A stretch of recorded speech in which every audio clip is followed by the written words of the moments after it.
Sad times for the American voter. That is the subject of this evening's Talking Points memo. No matter who wins the election, there will be little joy. Both Clinton and Trump would enter the White House under dark clouds. They would be the most unpopular president-elects in history. Talking Points believes most Americans simply want the tawdry campaign to end. It's that terrible for the country. It should come as no surprise to anyone that more women are emerging to hammer Trump. Piling on is now an American sport. And like the NFL games, the news media has set up programs where so-called experts sit around for hours offering gross speculation about things they could not possibly know anything about. In America today, all accusations are convictions. Therefore, both Trump and Clinton, who have extremely controversial resumes, will be battered without mercy right up to Election Day. WikiLeaks apparently has thousands of emails left to drop on Clinton. Expect a torrent of personal accusations against Trump. The result, a diminished country. We the people do not deserve this, but there's little we can do about it. Clinton and Trump won the nominations. That's our system. Both have dubious histories, but voters did not seem to care. People ask me all the time, where are the inspirational leaders like the Roosevelts and Ronald Reagan? The answer to that question is that most decent people don't want to be any part, they don't want any part of the internet gutter snipes and a press that celebrates scandal, condoning contrived or even dishonest attacks. Thus, many good leaders simply sit it out. By the way, there are no journalistic standards anymore, as the WikiLeaks hackers have demonstrated. The cold truth is our political system has devolved into a chaotic circus where candidates with the most money usually win. Summing up, with no privacy in the country anymore, with little restraint in the media, with millions of Americans more interested in texting and social media than actually experiencing life, we have now come to a point in history that would give Nero solace. The next president of the United States will either be Hillary Clinton or Donald Trump. As Cronkite once said, that's the way it is. And that's a memo. Now for the top story tonight, reaction with us here in New York City, Newt Gingrich, author of the new novel, Treason. So where am I going wrong here, Mr. Speaker? Sadly, I don't think you are. It's a pretty dark scenario.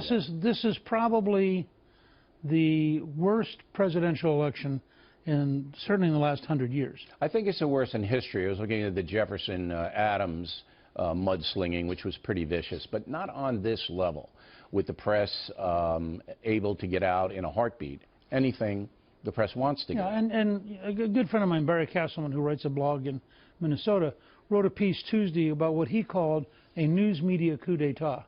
He said he's seen bias before, but on Friday he watched virtually the entire news media attempt to destroy the candidate of one of the two parties. But they have to report these things, particularly when they're on tape, don't they not? They don't have to report them for 72 continuous hours.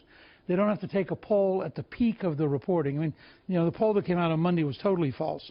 And the other part of it is they get to choose. You have WikiLeaks saying things such as the thing that's going to be in your show later on, which is Hillary Clinton gives a secret speech to a Brazilian bank and says, "My dream is open trade and open border." We're going to get an expedition on this. But you don't. But that actually, if you think about it, is an amazing comment, which doesn't get the same kind of coverage. It's not going to get the coverage because the salacious stuff always will. It always will. You've been through it. Most politicians have been through it to some extent.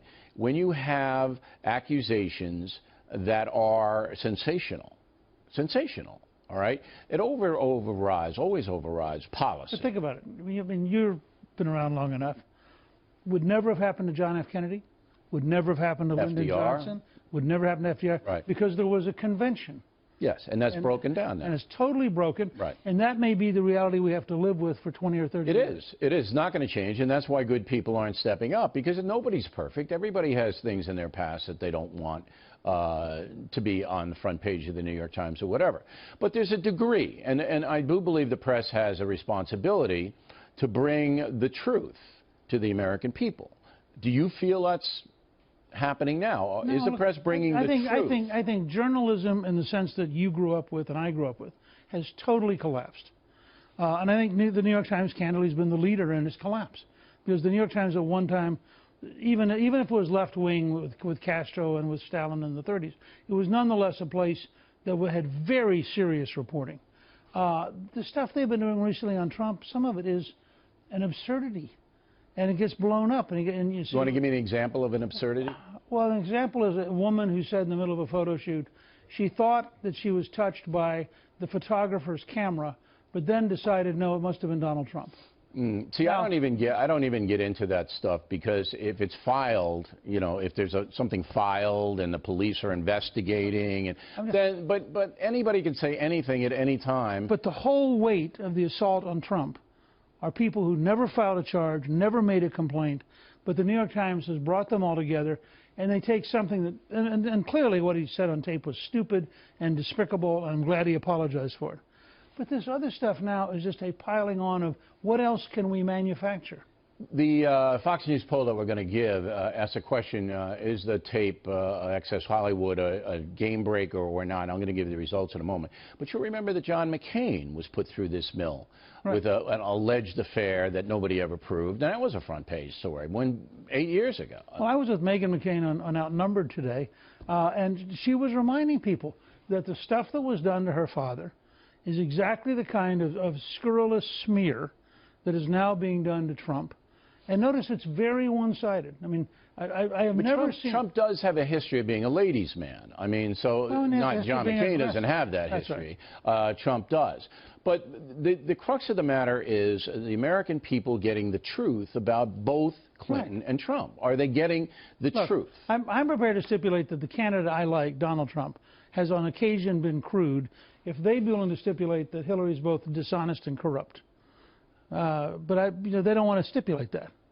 They being whom? The New York Times, the Washington Post. No, they're not going to do that. They're not going to make a comparison of behavior between. And the reason they're not going to do it is Bill Clinton. So, you know, his behavior. But I'm not even talking about sex. I'm talking about a woman who says 39 times to the FBI, I can't remember, and then seems to remember everything in a debate. I mean, she's just totally dishonest. Well, okay, but... You may not want to render that judgment. I'm here as a guest. I'm rendering that judgment. All I'm going to say is that when you have an emotional campaign with people, being whipped up into a frenzy for one reason or another, then you lose all clarity. There's no clarity anymore.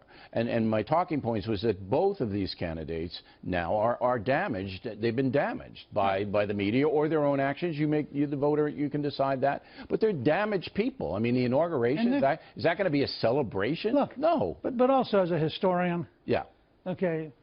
One of the chants in the late 18th, 19th century was, Mama, where's my pa? Going to the White House, ha, ha, ha. Yeah. Lincoln at one point was called a guerrilla. I mean, the news attacks on Lincoln were pretty good. It wasn't this kind of a national forum where everybody hears all of the terrible details. We're all going to have to grow into a world in which everybody has Facebook Live, everybody has YouTube, everybody has a personal camera. I mean, it's a different world. There's no privacy and there's no dignity anymore. That's for sure. Last question. The polls say Bill Clinton's personally popular. After all, sure. So it looks to me like we might be going like France, that personal behavior, conduct, doesn't really resonate that much anymore. That could be true. It's also a fact that Bill Clinton is one of the most charming people you and I have ever met. That is just it's a skill he developed in Arkansas. It's very real. He's very good at it. But I would suggest to you that his wife is not nearly as charming. And if you notice, all of these assaults have weighed her down. And I think has made this a much closer race than they thought it would be. All right. Mr. Speaker, thanks for coming on. We appreciate it. And I'm looking forward to reading your novel. It's a contemporary, Treason. It's a contemporary story.